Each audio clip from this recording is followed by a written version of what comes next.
Feels like All right, welcome to Be the Market Expert. And let's kick this thing off with this 2025 home buyers and sellers generational trends. And so this is from NAR, and it was kind of interesting. Let me see if I can blow this up a little bit. So again, 2025, this is just from their surveys. And so what it's doing is it's going through and it's going from youngest to the oldest. And what we're seeing here is they say Gen Z. 3% of all buyers were, and so let's kind of go back a little bit, I guess. It says using home buyer data from the annual profile of home buyers and sellers, this infographic shows a distinguishing characteristic of each generation of home buyers. All right, cool. So this is 2025, and this is just what they've pulled so far, Q1. And if we look at this thing, it says 3% of buyers were Gen Z, and 47% of those were single. Then we scroll down, and with your younger millennial, it says 12% of all buyers were your younger millennial, and 71% of those were actually first time home buyers.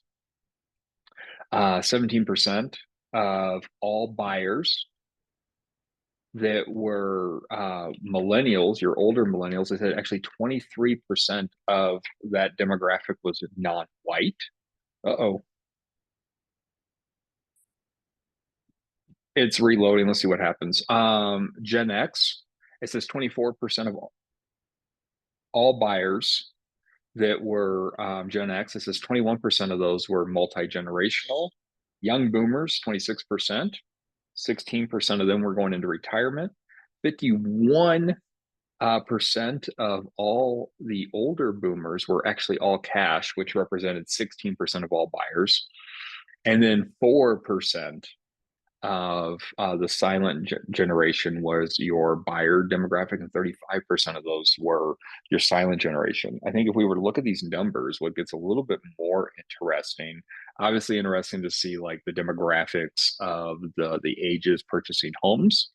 But if we were to look at it, younger boomers and older boomers, if we look at your 16% plus your 26%, boomers have taken over the first place for the demographic of people purchasing real estate, right? So they upended millennials, right? So if we were to go through this, we had our 16 plus our 26. What are we at? We're at 40, 44, 42%. And versus your millennials, where we're at 17 and 12 for 29%.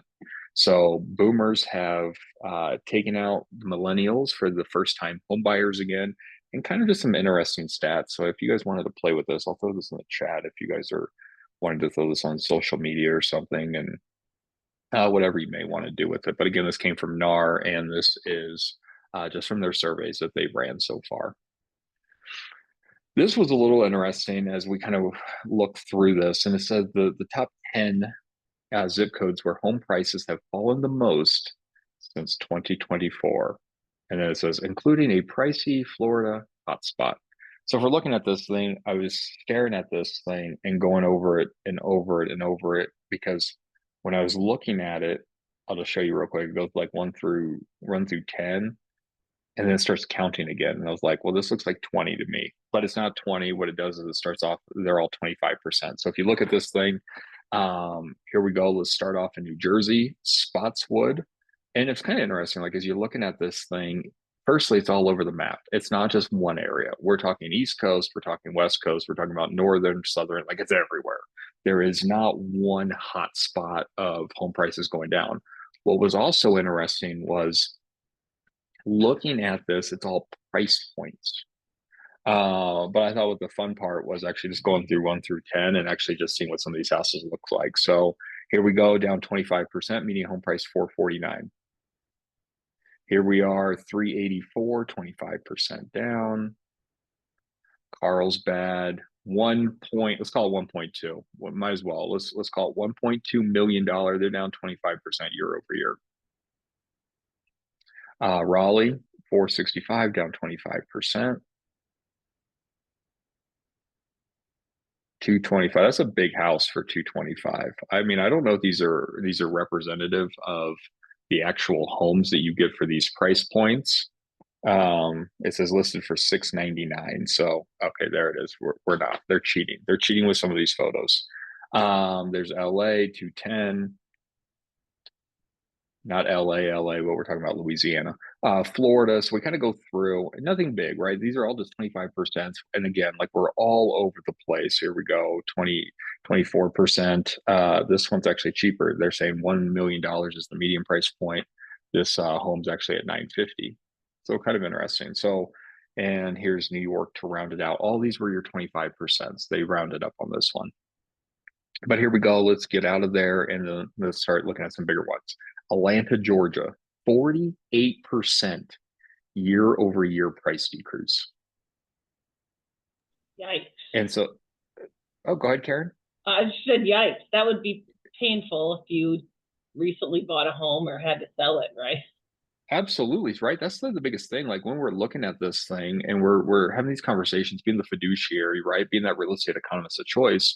And if we talk about homes that are underwater, right, which is a conversation, I think there's a lot of fear kind of in our market right now, right? Like we have a lot of people that don't understand tariffs, and yet depending on what news channel you're on, they're giving you their own spin on it.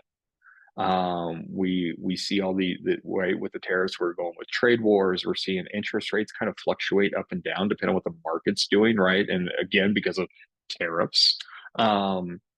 And so when there's this fear, there's these conversations of people that are like, oh, I don't want to make any rash decisions. I think that the biggest thing that we have to keep in mind is that the people that get hurt in this market are the ones that do lose their jobs. So you're absolutely right. Like if you were to purchase your home last year, I would say you're probably in an okay position in the sense to where you weren't in a bidding war. So that was probably your only saving grace is that you did buy it at market value. And then if you're having to sell, yes, 48%, I mean, that is pretty astronomical. So we're looking at this year over year decrease. And Miami, here's 46% in Miami, 1.2 is their median. Dallas, Texas. Now, this actually makes sense to me when I think about Texas, Florida, and California. Keep in mind, those are our three largest states as far as populations and mass with land mass, right? California, Texas, obviously, Florida. And when we start thinking about specifically Florida and Texas, we start thinking about these digital nomads where people were actually going through and they were moving down to the Sun Belt and going into Florida, they were going into Texas, and they were relocating.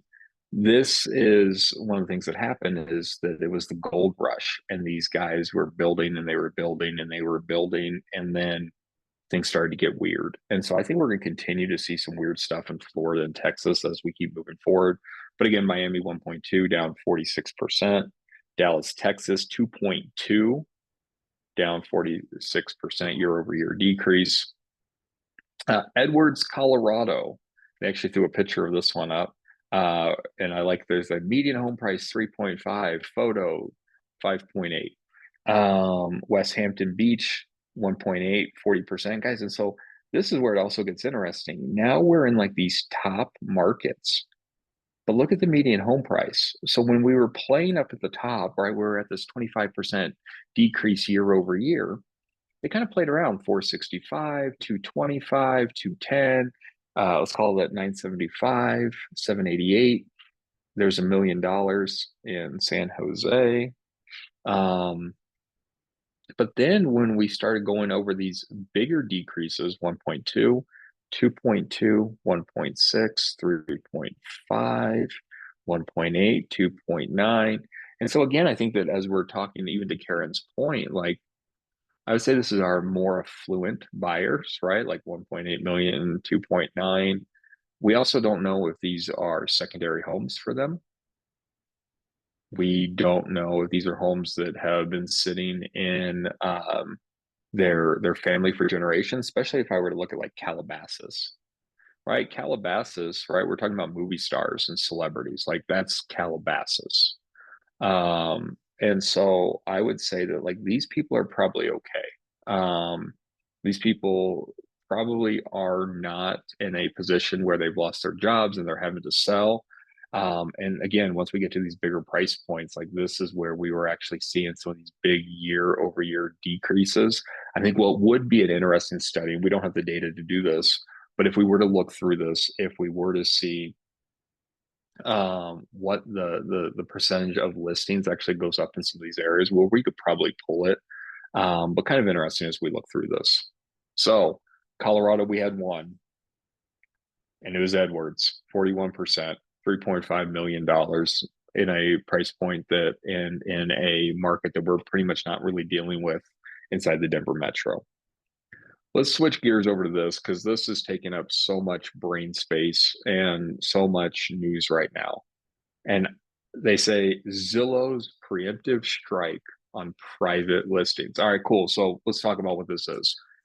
We have clear cooperation. Clear cooperation is a NAR rule. And keep in mind that our MLS, all of our MLSs in Colorado are not owned by trade associations. They're not owned by realtors, especially with the RE Colorado, right? The Denver MLS, it was actually sold, um, a couple months back.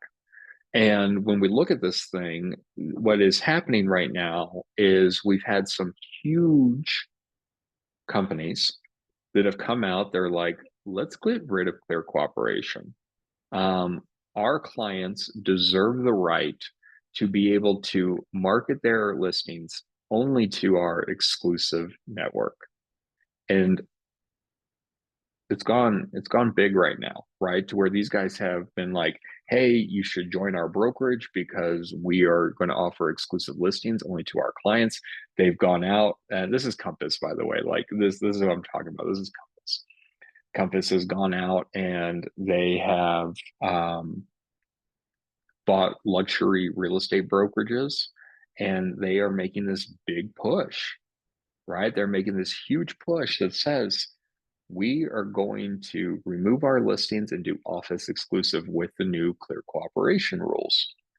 And so Zillow popped up. And keep in mind, what is Zillow? Zillow is the largest real estate platform that gets eyes on real estate. Here's the thing, guys. At the end of the day, your clients aren't going to your app. They're not going to your website. Like they do a little bit, but nothing huge. They're not even going on the MLS, right? Like, yes, they might be maybe looking at the homes that you're sending them on the MLS, but I doubt it. Your clients are going to Zillow. Zillow has done a phenomenal job taking massive mind share to where your clients know that the listings are on Zillow and that's where they go. Well, Zillow came out and Zillow said, hey, cool, Compass, you do you. And here's the thing, if you do not put your listing on our IDX to start the process, we actually aren't going to share your home whatsoever. And this is interesting. This is super interesting. The largest IDX distributor of houses to consumers in the world has come out and says, awesome, you guys do whatever you want with the new rules. But if you withhold information from us and you fail and you need us down the road, we're not going to actually publish your listings anymore, which is going to be very, very interesting. What got more interesting, yeah, there's been a couple brokerages that are like, cool, yeah, we support that, right? They're like, we'll absolutely support it. Right? Next Home and EXP came out and said, yeah, we're not going to post anything on our site either as far as clear cooperation goes. And then on Monday, Redfin came out and Redfin said, you know what? We're still a player in this. Yeah, we're being acquired by Rocket Mortgage, which is going to make us one of the largest lending companies in the world. But you know what? We're still an IDX. We're one of the most viewed websites out there. We're going to take the same stance as Zillow. So, Compass, if you guys go out there and you want to tout that you're only going to push your properties to your clients only, we're not going to put it on our website either. So now you have Zillow and you have Redfin two of the largest consumer facing portals in the world, both of them have come out and have said, do whatever you guys want. But yet, if you fail selling your home as an exclusive on your platform, we're not going to offer it on ours once you mark it off as an exclusive listing. Guys, I am super interested to see how this thing plays out. This this is going to be interesting. Um, I think that we could see some clear cooperation lawsuits again come out of this, some antitrust stuff, right? To where we are seeing Zillow say that they're not going to be sharing data. I think we could see stuff from the brokerages getting sued because they told their clients that it makes sense for them to do an office exclusive, and it didn't get sold. And now Zillow, the largest platform in the world, isn't showing them their houses, and they were all put on notice beforehand. Like, this is going to be interesting to watch. I'm kind of excited to see what happens with this thing. And at the end of the day, I think it's going to come down to disclosure. If you have a conversation with your consumer, and your consumer, because guys, there's going to be reasons why it does make sense for your client to not have people walk through their home, right? Like, they could be a hoarder, right? They could have a bunch of stuff in their home and they don't want a bunch of people walking through it. There could be some kind of NDA that needs to be signed to where you have a high profile client and they don't want the home on the MLS. Like, all those perfectly make sense. You have a distressed property that, like, at the end of the day, you're going to get a couple eyes on it. You're going to let the investors, the flippers, highest and best. We're only letting four of you come through. We want this deal done today. We don't want any inspections or contingencies. Let's just get this thing wrapped up. Totally makes sense. But what I foresee happening here is these Compass agents are going to be leaning on this is their value proposition that they have, and put it on their market, and they're going to push it to their standard of client, and then it's going to sit, and their sellers are going to get antsy, and their sellers are antsy, and they're like, you know what, let's actually put it on the open market, and it goes on the MLS, and then their client goes and looks on Zillow and they don't see their property. And guys, we've all been there, right? If you sold a house and it did not go on the IDX and your client looked, like, that's one of the questions that they ask. Why isn't my home showing up on Zillow? Been there. And then you're like, well, it just takes a little bit, refresh, right? Like, I've had this conversation. And this is where I think there's going to be issues down the road. If you were to scroll down all the way, and it says this, it says, uh, real estate analysts don't necessarily see Zillow's move as a big deal. These private listing networks so far span only a small number of listings and aren't being publicly marketed. If you were to go through here, it actually talks about Zillow, or not Zillow, I'm sorry, Compass. And it says they had 7,500 private exclusive coming soon in Q4. And then in February, to the Fed, St. Louis Fed, right, the where you get all our big information from, they had 849,000 active listings. So if we're looking at this, it's kind of interesting to see, because they're also doing a lot of information. They're doing a lot of details as they're looking at this. They're going through and they are auditing, and they are seeing how many homes are actually on the market. How many of them are office exclusive? Out of those office exclusives, how many of them are making their clients more money? And they're not seeing any direct proportion there. But what they are seeing is homes are actually sitting longer. So we already see data that's pointing to that homes are on the market for longer when you're limiting it to just one brokerage house, even with Compass being one of the largest in the world, and their homes are still sitting on the market longer. So we'll see how this thing plays out. I'm telling you right now, there's going to be lawsuits though. All right, let's jump in to Logan Motoshami, the lead analyst for Housing Wire. And so again, this is review facing data. This came out on Friday. Obviously, some things have changed already, but they were reporting the news. And so it says last week, the financial markets reminded us of their dynamicism, and the 10-year yield rose sharply, pushing mortgage rates higher. But did it impact the housing market data? And we've witnessed solid year with purchase application data and our pending home sales data, which has shown year over year growth. So, guys, firstly, that's the exciting headline. Purchase application data up, home sales contracts data up for pending. All right, we have activity. This is exciting. This is what we've been waiting for years. All right, we've been in a place where the housing market's gotten weird. There's been uncertainty. We've had the price and the cost to purchase a home rise astronomically. So now that we're looking at this thing, we see purchase application data. Here it goes. 7 positive, 3 negative, 3 flat. Guys, here we are. Here's your visual representation. If we're looking at this thing, this should excite you. This is either going to excite you, or I guess it could worry you. And the reason why it would worry you is this. Have you fallen out of relationship with your people?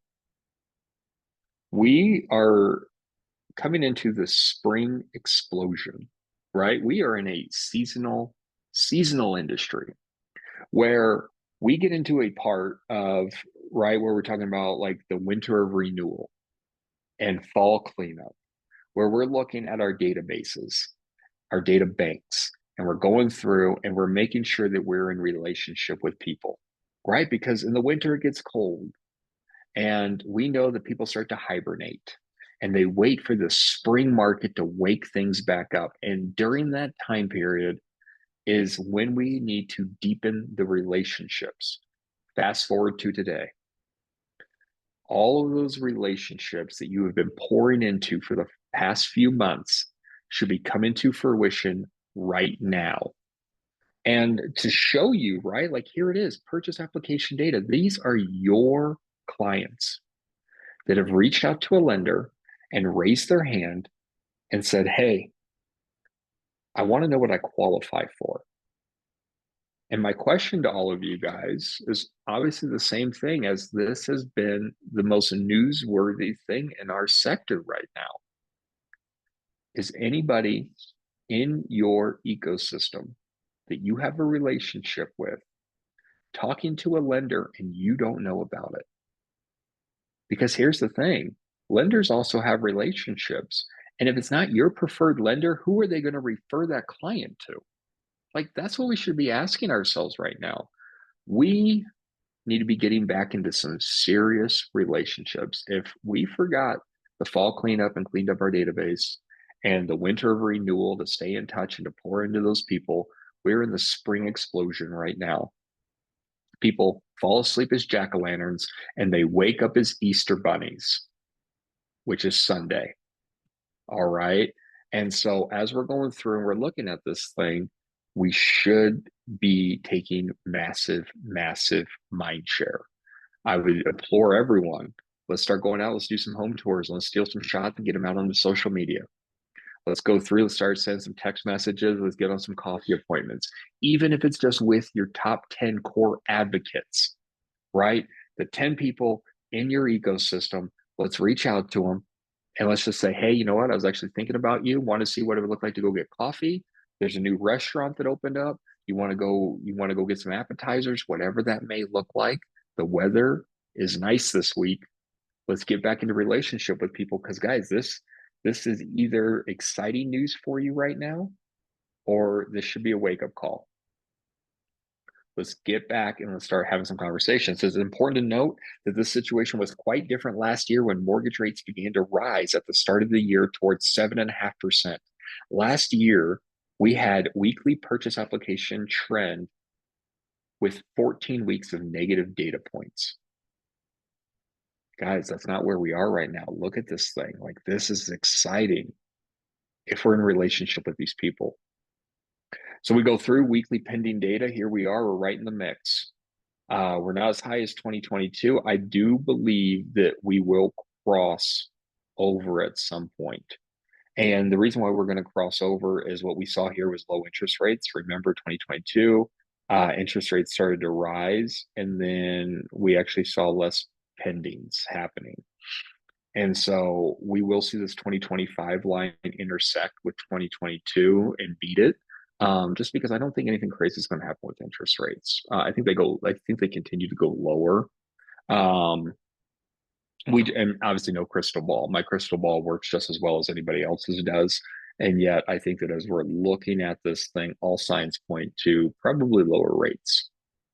We're not going to talk about the 10-year yield. We're not going to talk about mortgage spreads. But let's look at this. Let's look at weekly housing inventory data. Here we are, 33% more inventory this time over last year. And so when we're doing this and we're having these conversations, the conversation that we should be having with our buyers is there's more inventory for you to look at. We looked at concessions at team rally last week, right? We know that we have a lot of negotiation powers. And so when we have more inventory, we have way more negotiation powers than we've had in recent years. And we're going through and we're seeing motivated sellers put their home on the market. Guys, this is an opportunity for buyers to win, right? We have huge opportunities right now. And so with all this inventory on the market, we should be getting back into relationship, more inventory. And then we look at this. Your people are tired of sitting on the sidelines. They've been getting told by the media since the end of 2022, all of 2023, all of 2024. Guess what? There's going to be a housing crash. We're in a housing bubble, silver tsunami, Airbnb bust, all garbage. None of it happened. None of it's going to happen. So they're like, you know what? Interest rates, they are what they are. We're not going to see 3% again. That was a gift from God. And it will never happen again in any of our lifetime. I'm telling you guys that right now. And if it does happen, it's because something bad has gone on, and you're probably not going to go buy a house anyway. And so we have people mortgage purchase application data goes up.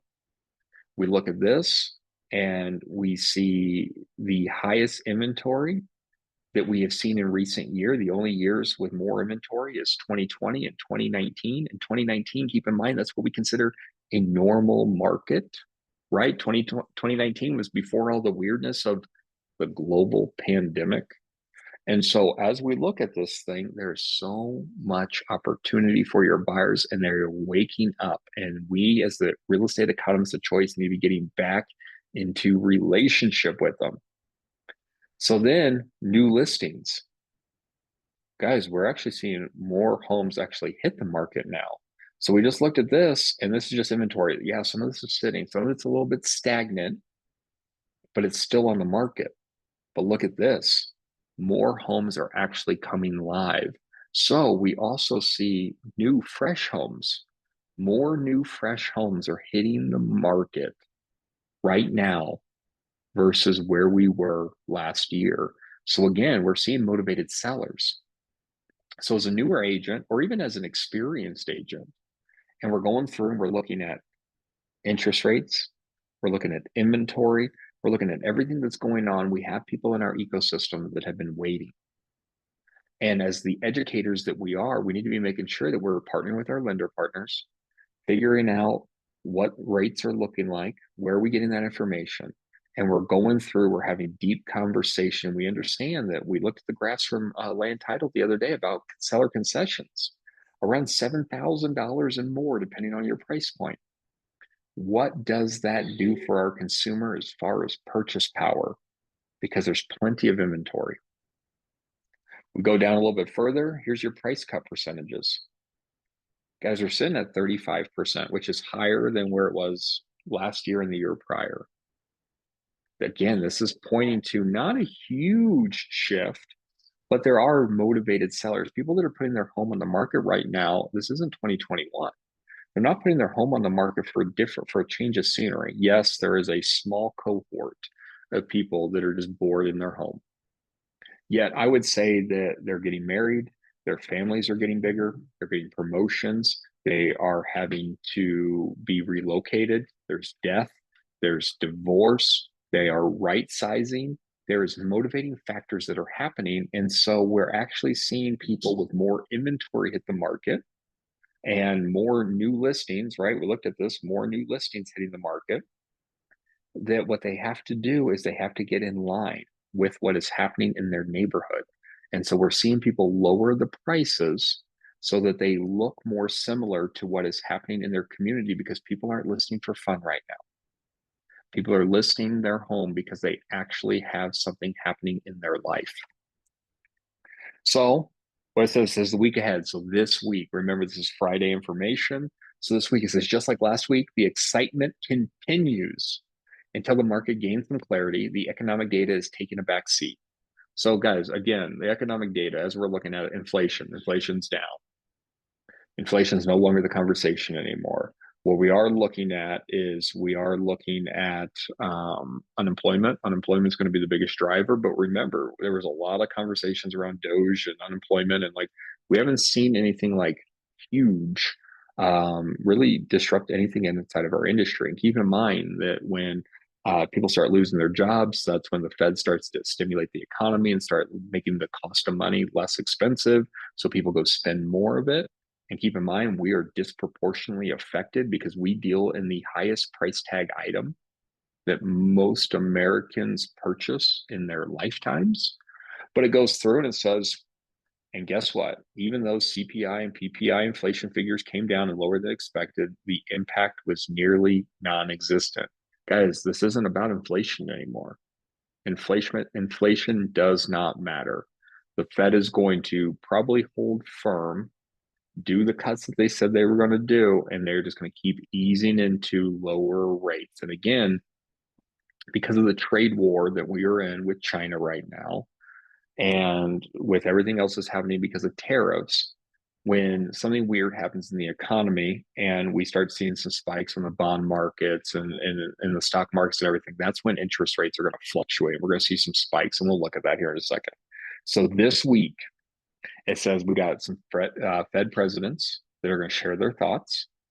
And so on Monday, Logan went through and he gave his information on this, but it says, can President Trump fire Jerome Powell? And the answer is no, right? Like we know this.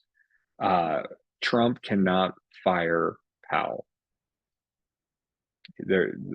Those are two different parts of the government. That one of them doesn't report to the other one. And so that's where it gets interesting. And so we talked about this last week, is that the President Trump coming through, what he can do is he can be loud and he can point over at Powell and say, hey, this guy has all the power to lower rates, and he's not lowering rates. And then Powell can say, this guy is creating the tariff war. He needs to do something, and then the economy will be better. And so this is all it is right now. It's pointing the fingers. Neither one of them can do anything about the other one. And it's going to be going forward who can be the loudest. This is also going to be interesting as we go through. It says, plus we got crucial retail sales and housing starts data coming our way, and these will be the key indicators that we want to monitor. This is also some exemptions made on big tech products coming from China were announced this morning. So there is more news that's going to be moving. And so that's also what's going to be interesting, guys. Like, I feel like we saw this and we talked about this the other day, at least last Wednesday, especially with the tariffs coming through. Here's the thing, right? Like, as we're looking at this and we're talking about tariffs, and yes, it's top of mind because this is all the media is pushing. I think one of the biggest things that we need to keep in mind as we're having these conversations is that you're only going to spend what you actually think is worth it, right? Like you're not going to go drop it. I was telling you guys about the phones, and I think that I saw something more recently about Apple went over to India and picked up like all the phones that were ready and like just picked them over to bring them over so that the tariffs didn't hit them. But yet I saw something the other day, and I think I talked to you guys about this, about like the iPhone, if it was made in America, would cost something like $30,000, upwards of $100,000. And here's the real conversation that all of us should be thinking about. As we are the real estate economists of choice, and as here's the thing, I don't care if you're a Republican or a Democrat, it does not matter. As a real estate agent and as someone that is educated and the voice of reason, which is what all of you are in your fiduciary capacities to your clients, is that we need to be going through and making sure that we're educated as much as possible to be having these conversations. That's why you guys all join this call, right? So that we can hear some things, we can have some discussions, we can say, you know what, I wholeheartedly either agree with that or I wholeheartedly disagree, but we can form our own opinions. And that's what's super exciting about all this. And so as we're going through and just think about it, like, is anyone going out and buying a $30,000 iPhone on this call? Just raise your hand if that's you. And I can only see two faces, but neither one of them raised their hand. So I'm just going to say that they represent the majority, and no one is. Like, no one's going to go rush out and buy a $30,000 iPhone or $100,000 iPhone for that matter. And so what's going to happen as we're going through, and yes, some prices are going to go up. And yet I think what people are going to do is they're going to say, can I live without it? And you're just going to move on, right? Like, I think that we think about these iPhones, right? Because that's just the top of mind. That was the big one. I think that was the most recent one that caught my attention, where they're like, these things could cost $30,000 to $100,000. No one's going to buy it. So then you're going to have a phone which works perfectly fine, and you're going to have it for many, many years instead of being in that line where you spend, $1,500 and put it on a payment plan. Like, I don't really see a downside in some of these things. So we'll kind of watch and we'll kind of see how this thing plays out. But let's look at rates. Here's your rates. They did go down yesterday. Let's pull up Housing Wire just real quick. And let's look at rates for today. If we're looking at today's rates, 30-year conforming 378, and your FHA is 646. But let's look at this graph, right? So just even 1 month, yeah, it did spike a little bit, right? So we saw it spiking, now it's coming back down. And I think just because it's just tariff talk at this point, like, this is really what is spiking these up and down, is where these retaliatory tariffs from one country to another. And if we were to look at it, here's your 3 month. And so it ticked down and then it spiked. Like, it really spiked if we were to look at this thing. And now it's coming back down again. And so this is the conversation that we should be having with our people. We can't time the market. Like, there's no world where our crystal ball is accurate. And anytime that we have these people speak, whether it's the president or the Fed presidents or anybody in any position of power with a big enough microphone, it's going to sway the market. And when the market gets swayed, whether it's the bonds or anything, the stock market, it's going to affect the interest rates. And again, when interest rates go up, we have some of the highest home prices in our history. And with the cost of money, and it starts going up, it's going to outprice a lot of your consumers. And so that's why we need to get into a relationship with them. They're already going out. And they are having the conversations, right? They're having the conversations with their lenders, and they're saying, hey, what do I qualify for, right? They're already going out and they're seeing what their qualifications look like. And it's higher than it was last year. So people are interested in purchasing homes, and yet this is going to be a factor. When we have these big spikes, this is what's going to scare some people off. So as we're on this down slope, it might make sense to start reaching out to some people. Your Altos data, as we always do, let's look at ALLL2, because that is where the brokerage is. Let's look at this thing. And so we're looking at median home prices. They've gone down a little bit, at least in ALLL2. Your average days on market is also going down. All right. Your median days has stayed flat. But when we talk about average versus median, right, this is where we're looking at this number right here, price decreases, 53%. 53% of all homes in ALLL2 took a price decrease. And it's because of this number right here. We're seeing more inventory hit the market. Homes are sitting on the market longer if they're not priced correctly. So then our consumer has to take a price correction, which is a price decrease. And through the price decrease, now they're chasing the market down because more homes are hitting the market. And if they're priced correctly, they're sitting for 35 days. We're talking about 1 month versus 2.5 months. right? When we're looking at this thing, 35 days versus 71 days. And because as the real estate economist of choice, what we have to do is we have to show them, we have to figure out what their motivations are. We're looking at them, we're saying, hey, what's more important to you, money or being able to get it done in a timely manner? And we have to be able to have these conversations and educate them through the process and actually show them these differences in if we price it right and what the market's doing versus if we want to go very aggressively. We're talking about more payments. What's interesting, and we've been talking about this more and more, this price increase. Guys, while it might feel like there's a lot of building going on, in the grand scheme of things, there isn't. What's happening as well is they're not increasing the prices for their stage 2, stage 3, stage 4, or their phases. We're going to need to monitor this. With interest rates coming down a little bit, the cost of goods going up. I did see some statistics back from 2021, which was like the most recent, where they were actually surveying these builders on undocumented workers, and like the number one, I think, was like 40%, and it was your drywallers and tapers, and then I think it was like something like 35% was roofers, I think, but the data was so old that I didn't like. I saw it today. It was brand new data from 2021 that they were showing. I just didn't think it was super relevant with so many years that have passed in between. But with this happening and prices going up, we might not see builders continue to build as much as they are. So what's going to be interesting about that is these home sales.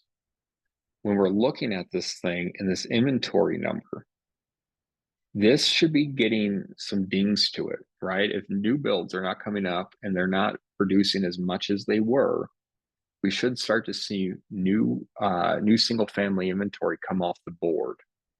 So we're going to continue to monitor this through the rest of the year. Your relisted 5% pretty much stayed flat. We saw people that weren't able to come to grips with meeting in the middle as far as inspection items and other things happening. Inventory, they got a score of a 19. Your median rent, $3,000, and 8 triple out 2, kind of flat. And your market action report is a 47.